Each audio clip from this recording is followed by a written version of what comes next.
नमस्कार, दैनिक shift time में आप सभी का बहुत बहुत स्वागत है। जिस तरह से दर्शकों आप जानते हैं, एपटेक और जेकेएसएसबी लगातार सुर्खियों में रहते थे। हमारे युवाओं ने कई बार प्रदर्शन भी किए। आखिर चल क्या रहा था? कहीं ना कहीं युवाओं के भविष्य के साथ खिलवाड़ चल रहा था और लगातार इसको लेकर कई बार जो एडवोकेट अपू सिंह उन्होंने भी आवाज़ उठाई, कई सारे जो समाज सेवी उन्होंने भी आवाज़ उठाई। पर जब भी अपू सिंह जो आती हैं पूरे तथ्यों के साथ आती हैं, जब भी कोई बात रखती हैं बड़ी बेबाकी से रखती हैं। और आम आदमी पार्टी की स्पोक्स पर्सन है, वकील तो हैं पर दावपेच भली भांति जानती, पर जब भी आती हैं पूरे तथ्य के साथ आती हैं। आज भी कहीं ना कहीं इन्होंने प्रेस वार्ता की जेकेएसएसबी और एपटेक को लेकर। आखिर क्या तथ्य इनके पास है, क्या साक्ष्य जुटाए हैं, इन्हीं से जानते हैं। अपू जी, सबसे पहले आपका बहुत बहुत स्वागत है। आपका बहुत बहुत शुक्रिया रश्मि जी। अपू जी, हमने देखा कि आप ही जो ऐसे मुद्दों को उठाती, चाहे डेली वेजर्स का मुद्दा हो, पूरी डिटेल के साथ जब आती हैं, पूरे तथ्यों के साथ आती हैं, पूरे साजो सामान के साथ आती हैं। आज क्या पोल खोलने वाली हैं, बताइए। देखिए, आज मैं आपके सामने एक पूरा परिदृश्य जो है रखूंगी, the curious case of JKSSB, Jammu Kashmir service selection board, Aptech company and JKSSB द्वारा निकाली गई एक प्रोविजनल सिलेक्शन लिस्ट जो 29 दिसंबर 2023 को रिलीज हुई। और ये सिलेक्शन लिस्ट थी फॉर द पोस्ट ऑफ सब इंस्पेक्टर्स, पुलिस डिपार्टमेंट, पुलिस का होम डिपार्टमेंट। देखिए, पूरा परिदृश्य जो है मैं एक एक करके आपके समक्ष रखूंगी। रश्मि जी, 31 अगस्त 2023 को ऑनरेबल जस्टिस मोक्षा काजमी की एक जजमेंट आती है और ये जजमेंट जो है एपटेक कंपनी और जेकेएसएसबी के फेवर में गई। परंतु इस जजमेंट में कुछ ऐसे डायरेक्शंस थे जिसका उल्लंघन एलजी एडमिनिस्ट्रेशन ने और जेकेएसएसबी ने बहुत ही खूबसूरती के साथ और बहुत ही चालाकी के साथ किया। भारत सरकार के गृह मंत्रालय के ऑर्डर के बाद 22 अप्रैल 2023 को एक हाई लेवल कमेटी का गठन किया गया। क्या काम था इस कमेटी का? The work of this committee was to review the functioning of the JKSSB and this review committee, I am reading it out to you, was directed to examine the tendering process of the Aptech company and it was to see whether all the rules, regulations and laws were actually followed or complied with or not. The review committee जो थी was to submit the report to the home ministry with in a period of 1 month. इस review committee ने, इस high level committee ने अपनी report submit करी या नहीं करी, हमें आज तक पता नहीं है। It was supposed to submit the report to the home ministry within a period of 1 month and it was not done. The review committee was supposed to submit its report to the Honorable High Court within a period of 15 days and the government is on record when it says that we could not submit the report because of the pendency of the writ petition. हम उनकी ये बात भी मान लेते हैं। तो कहीं ना कहीं ये तो क्लियर हो गया कि आज तक इस हाई लेवल कमेटी की, इस रिव्यू कमेटी की जो रिपोर्ट है, आज तक उन्होंने सार्वजनिक की नहीं है और आज तक इस रिव्यू कमेटी की रिपोर्ट जो है हाई कोर्ट में उन्होंने प्रस्तुत करी नहीं है। माननीय उच्च न्यायालय में जब 31 अगस्त 2023 को जस्टिस मोक्षा काजमी ने अपनी जजमेंट निकाली तो उसका एक बहुत ही इंपॉर्टेंट पैराग्राफ था, पैराग्राफ नंबर 71। मैं आपके कैमरामैन को कहूंगी कि इसके ऊपर वो फोकस करें। इस पैराग्राफ में, पैराग्राफ नंबर 71 में 4 बहुत इंपॉर्टेंट डायरेक्शंस थी, बहुत important directions. I will be reading out those directions too. पहला डायरेक्शन कहता था that the review committee constituted in terms of the government order dated 22 April 2023 shall submit its report within a period of 10 days from the date of passing this judgment. ये judgment pass हुई 31 अगस्त 2023 को, इसलिए by logic 10 सितंबर तक जो थी high level committee की जो report थी वो प्रस्तुत की जानी चाहिए थी, वो नहीं की गई।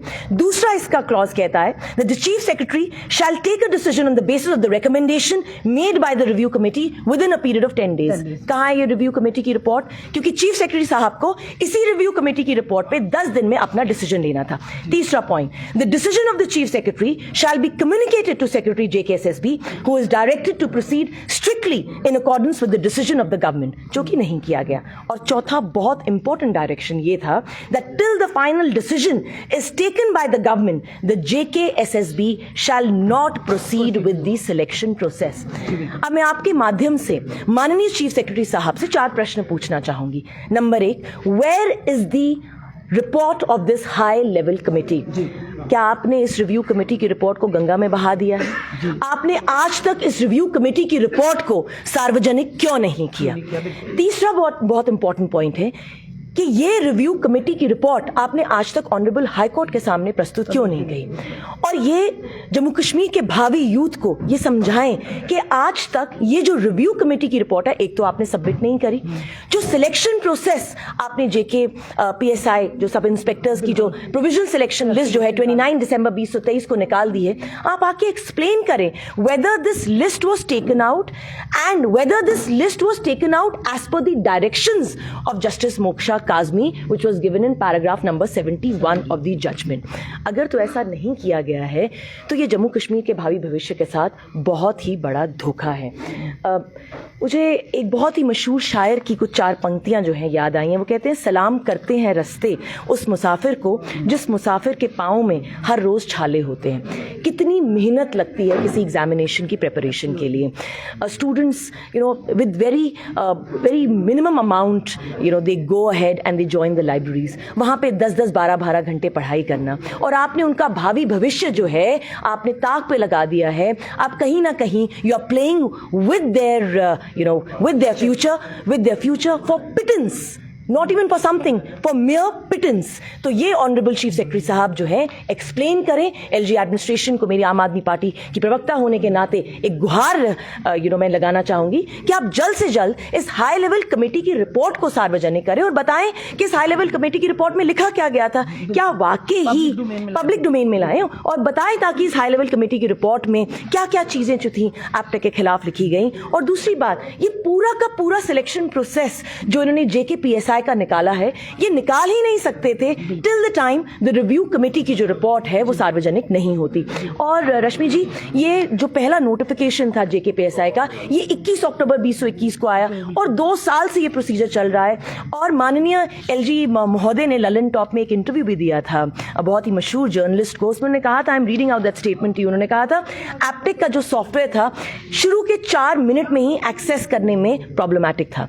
और ये he is on record on Lalan top when he give that interview. और उसने कहा था कि जी हाँ, हमारी विफलताएं जो हैं कुछ ना कुछ तरीके से हुई हैं, मगर वी शैल रेक्टिफाई। तो क्या इस तरीके से वो रेक्टिफाई करेंगे जब आप कोर्ट का ऑर्डर ही नहीं मानते? You are actually in contempt. उन्हें कोई किसी चीज की परवाह नहीं है, जो उनका मन करेगा वही करेंगे। अगर पूरी कमेटी का गठन हुआ, कमेटी की रिपोर्ट सबमिट हुई, ऑनरेबल कोर्ट ने भी इंस्ट्रक्शंस दी कि सबमिट कीजिए, यानी इन सारी चीजों को दरकिनार रखकर प्रोविजनल लिस्ट को सामने चाह रहा है, यानी कहीं कोर्ट को भी मिसलीड किया गया है। रश्मि जी, बिल्कुल कंटेम्प्ट ऑफ कोर्ट एब्सोल्युटली। और ये प्रूव करें, ये आके जाके बताएं रिव्यू कमेटी में क्या था। सबसे इंपॉर्टेंट पॉइंट है, जब ये सिलेक्शन प्रोसेस शुरू किया गया, तकरीबन 1 लाख बच्चा बैठा होगा, उसमें आपने शंटिंग करके तकरीबन 7,000 if I am not mistaken 7,200 जो स्टूडेंट थे एंड्योरेंस टेस्ट के लिए आपने उनकी शंटिंग करी, एंड अल्टीमेटली 1200 स्टूडेंट्स की जो है वो लिस्ट निकाली गई। At the end of it there are certain ramifications. You are playing with the future of of the youth of Jammu and Kashmir. You need to come and explain.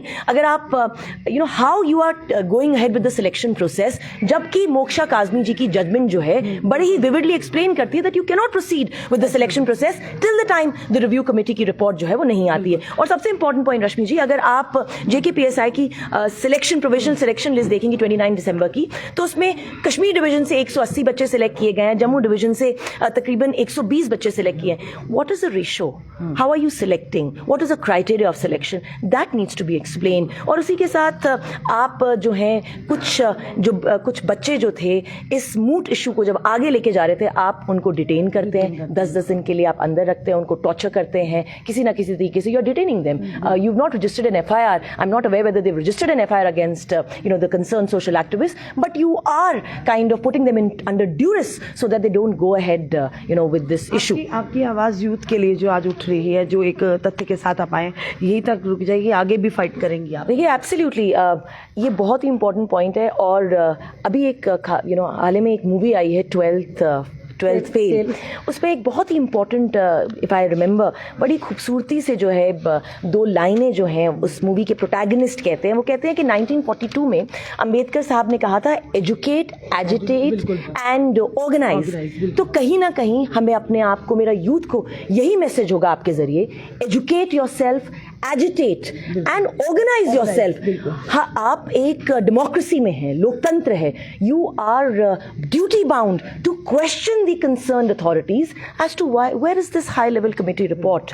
सो यही जो message है मेरा youth के लिए रहेगा, आम आदमी पार्टी की प्रवक्ता के नाते और पेशे से एक वकील के नाते भी हम आपके साथ खड़े रहेंगे अंत तक। जो भी हमारी मदद आपको चाहिए, हम उसके लिए अंत तक इस यूथ के साथ खड़े रहेंगे। और मेरी आपके माध्यम से एक बार फिर ऑनरेबल चीफ सेक्रेटरी साहब और एलजी साहब से गुहार है कि इस हाई लेवल कमेटी की रिपोर्ट को प्लीज सार्वजनिक करिए और उसके बाद अपना सिलेक्शन प्रोसेस जो है, जो आपने बड़ी ही सशक्त शब्दों में ललन टॉप में इंटरव्यू देते कहा था कि सितंबर 2023 के बाद बड़ी खूबसूरती से जो है सिलेक्शंस की जाएंगी, फिर आप आराम से करिए, but we want you to produce the high level committee report.